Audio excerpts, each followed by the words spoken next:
Today, I'm going to be reviewing the Joyphoria Eau de Parfum from Charlotte Tilbury.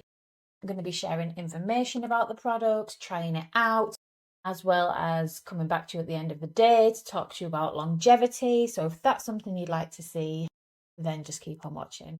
I'm really thankful that I got the opportunity to pick one of the 6 fragrances launched by Charlotte Tilbury ahead of time. I looked at all the notes and it was the Joyphoria that really stuck out to me as one I would get along with. So these come in, let's get into it. They come in 100 milliliter bottles and they cost £130 or $150. Here is the box, so really nice presentation, and it actually says open from the front to unlock a secret story. So let's see what this secret story is. Wow, really nice presentation, as I say. Choose your frequency, the power of scent to unlock emotions. Science tells us this is true. This one is supposed to be a portal to Joyphoria, which I guess is a hybrid of euphoria and joy. In pure paradise you will be. This is happiness bottled. One spritz and you'll see. Like a ray of golden sunshine, you will glow with delight. Balmy, warm and radiant. Turn your face towards the light. It's escapism, celebration and pure abandon with a sunny bouquet. A blend of lang lang, soul of vanilla and jasmine sambac. Attract happiness to your day. Spray me for Joyphoria. So there are some bold claims being made. But as I said, I do like the notes. Love vanilla. I love jasmine. It sounds like a summery fragrance. Charlotte actually said, here's the bottle. So kind of striking, decorative, maybe even collectible. There are kind of 6 perfumes in the collection, but this was the one that's notes really stood out to me. Charlotte grew up in Ibiza and this reminds her of dancing on a beach in summer. She's just saying it's summer in a bottle. So I've done my makeup is all Charlotte Tilbury, but for the beach. So I'll link everything I've used in the description. And we're going to add the finishing touch now. Top notes of this are joyful petitgrain oil, euphoric coconut water, cord, uplifting neroli oil. Heart notes are intoxicating tuberose absolute, warm jasmine sambac, radiant lang lang, and base notes are enchanting vanilla bean extract, velvety cashmere wood, and powder musks. Without further ado, let's sniff.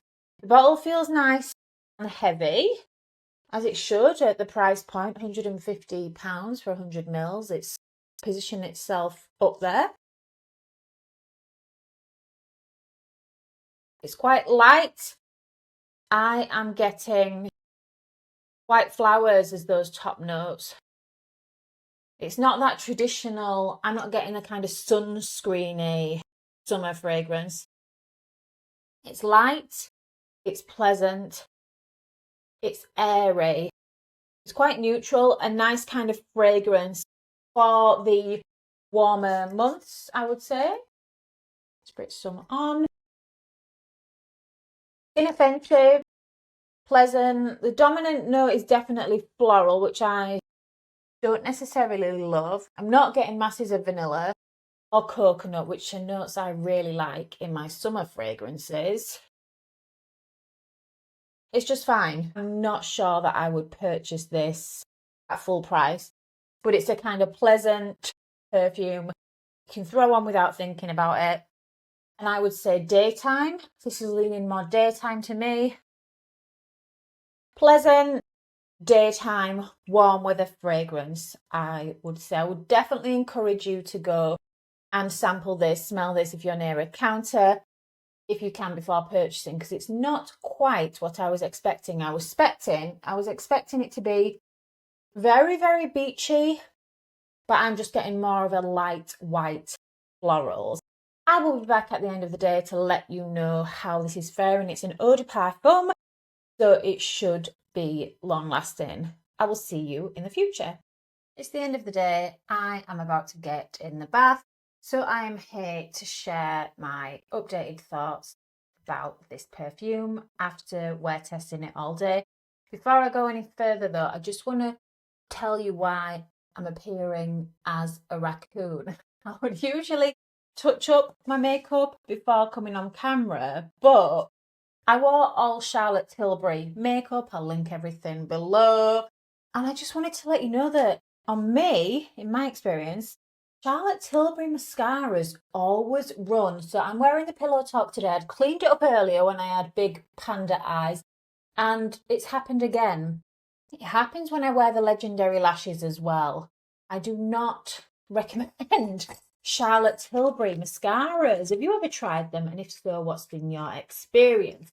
So if you were having a day at the beach in Ibiza, I would recommend getting LVL lashes, the treatment which tints and curls your lashes. Love those for holidays. It looks amazing and you don't have to do anything. Or if you were wearing mascara, I'd recommend a tubing mascara. My favourite tubing mascara is probably the Clinique Lash Power, and I like this one because it comes in a dark brown, which I think is really nice for if you are going on the beach. I wouldn't really want to wear a black mascara particularly, even though the Pillow Talk Lashes is a black mascara. I was just keeping in with the Charlotte Tilbury theme.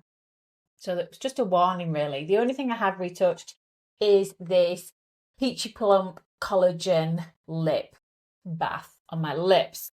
But yeah, this is how I'm looking. It's pretty rough, so we'll get through it.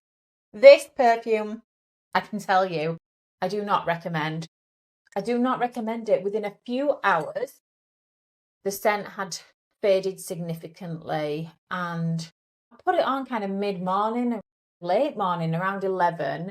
After a few hours, it had faded significantly. By 5 o'clock, it was practically gone. I do not think this performs like an Eau de Parfum.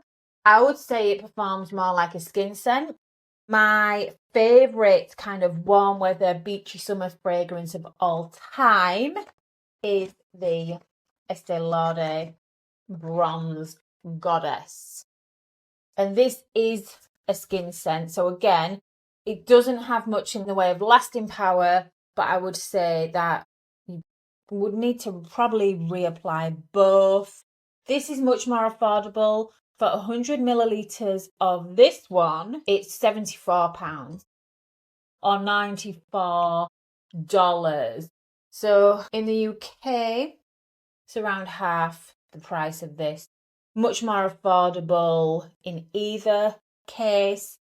This one did not make me feel joy. My happiness level was neutral. I was feeling okay today, wasn't feeling amazing, wasn't feeling depressed. This did not affect my mood at all.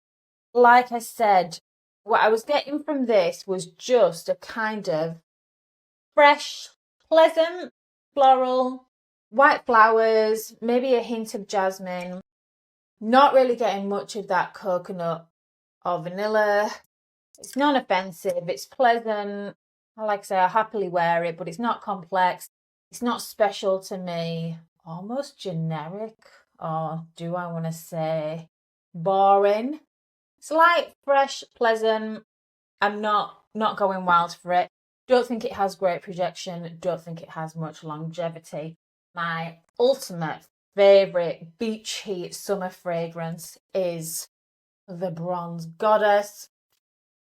Yes, this to me smells like a sexy beach holiday. So the notes in this one, there's a lot of notes and they just smell like a sunscreen, sun-drenched, tropical, sexy beach. This is the Skinscent. They do make an Eau de Parfum, but it's kind of a heavier nighttime fragrance, and I like my summer scents kind of light and fresh. Whether I'm day or night, really, in those warm weather moments. This contains sensuous notes of amber, coconut milk, sandalwood, vanilla, vetiver, myrrh, warm notes of juicy mandarin, Sicilian bergamot, lemon and pulpy orange, and radiant notes of tiare flower, jasmine, magnolia pearls, orange flower buds, and lavender. This is so stunning. It smells like what I imagine Tahiti to smell like. I've never been to Tahiti, but if you've been to Tahiti and you smell the Bronze Goddess from Estée Lauder, please tell me if they smell the same. This is just almost a cartoon version of a beach, but in a good way. Very heavy on the coconut, sunscreen. It smells like sun on warm skin. It's so sexy, so feminine, so tropical. As you can tell, I'm obsessed. I would take this above this in a heartbeat. And it's more affordable. And like I say, the way this performs, I don't think there would be much difference in terms of longevity. So yeah, I'm not going to recommend this unless you like really kind of neutral scents. I mean, the presentation box is lovely. The packaging is lovely. It's just not, it's not doing it for me. It's a little bit too bland and the performance isn't up there. I don't recommend this. I love this, but I don't recommend blind buying perfume anyway. If you can get to a counter, get a sample, smell them yourself before you commit to a full bottle, because fragrance is also very personal.